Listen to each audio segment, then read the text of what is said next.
नमस्कार.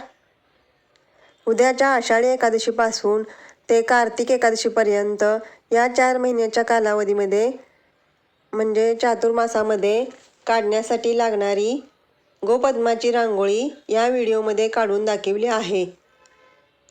ही रांगोळी काढण्यासाठी झाकणाचा वापर केला आहे.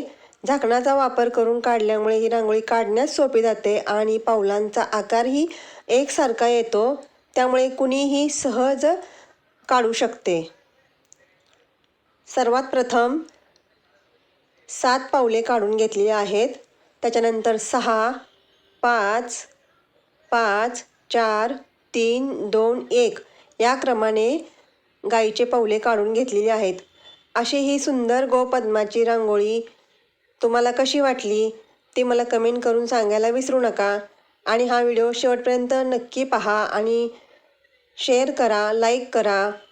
तसेच अशाच प्रकारच्या नवनवीन आकर्षक रांगोळी पाहण्यासाठी या चॅनलला सबस्क्राईब करा आणि सोबतच बेल आयकॉनचे बटन प्रेस करायला विसरू नका. थँक्यू.